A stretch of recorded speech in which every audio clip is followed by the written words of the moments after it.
Assalamualaikum warahmatullahi wabarakatuh. Saya Karmelia Septiani dari kelas 12 BDP akan menjelaskan tentang pemasaran online Flower Road. Jadi yang pertama di sini ada kata pengantar. Saya pada kesempatan ini sebagai pembuat laporan berterima kasih kepada pembaca atas kesediaan membaca. Saya berharap dengan saya membuat laporan ini memberikan dorongan besar bagi yang membaca dan memotivasi positif bagi saya serta bermanfaat. Saya menyadari bahwa laporan yang saya buat ini masih jauh dari kata sempurna dan saya memerlukan kritik dan saran agar membuat laporan ini lebih baik lagi. Ya, selanjutnya ada daftar isi.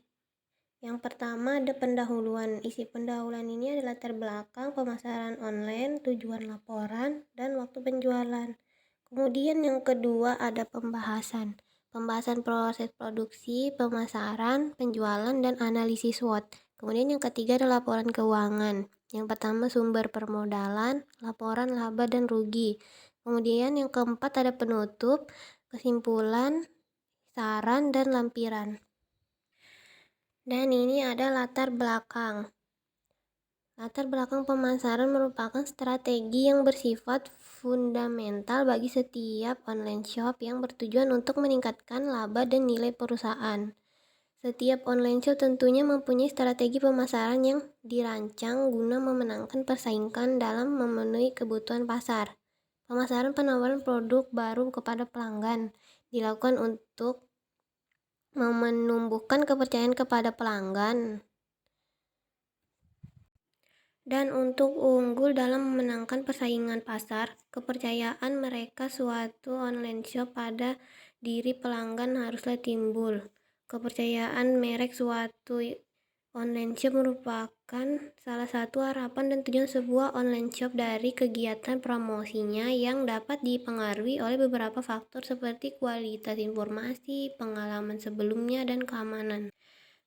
Kemudian ada tujuan laporan. Yang pertama memberitahu hasil penjualan, yang kedua mendata hal-hal penting dalam penjualan online, yang ketiga informasi kegiatan penjualan yang disajikan sebagai bahan catatan dan analisa penjualan.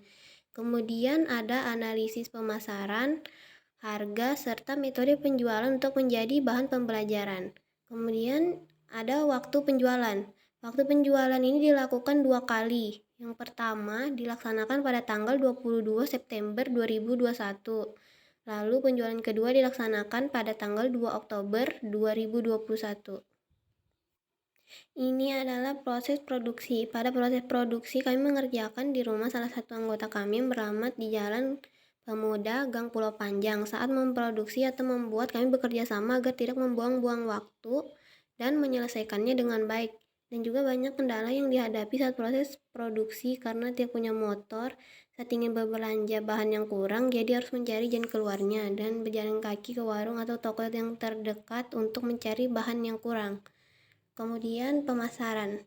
Pada bagian pemasaran ini, kami menggunakan Instagram, WhatsApp, Facebook untuk mempromosikan produk kami yang kami jual dan ternyata lebih banyak peminatnya di WhatsApp. Dengan adanya media online, kami akan memudahkan penjualan.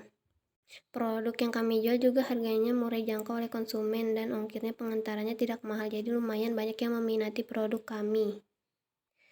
Dan ini adalah daftar pemesanan pada penjualan pemasaran yang pertama dan kemudian daftar pesanan penjualan yang kedua. Silakan dilihat. Dan ini ada analisis SWOT.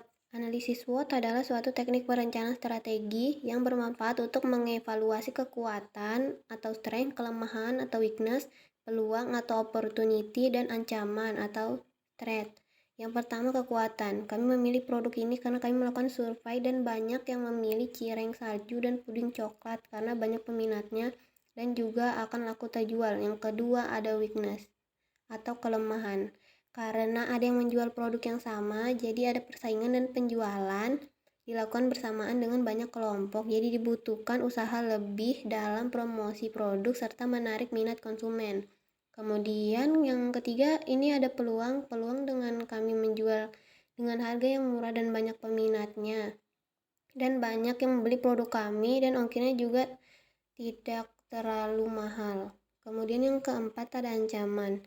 Semakin banyaknya pemasaran online yang berkembang terus-menerus dan sering perkembangan, dan hal ini menimbulkan banyak persaingan. Ya, berikut ini adalah sumber permodalan kami. Modalnya berasal dari anggota yang berjumlah satu orang itu Rp50.000. Jadi totalnya semua 300.000 yang digunakan untuk penjualan pertama dan kedua. Dan ini adalah laporan laba atau rugi. Laba yang didapat pada pemasaran pertama yaitu sebesar Rp118.000. Kemudian laba yang didapat pada pemasaran kedua yaitu sebesar Rp100.000. Baik, ini adalah bagian penutup. Jadi kesimpulannya yaitu berjualan bukan hal yang mudah dan dilakukan karena banyak tipe konsumen, mulai dari yang slow respon, ingin cepat dan sulit dihubungi. Bukan hanya itu, sulitnya menemukan alamat rumah mereka dan kondisi jauhnya rumah mereka dari tempat produksi serta pengantaran.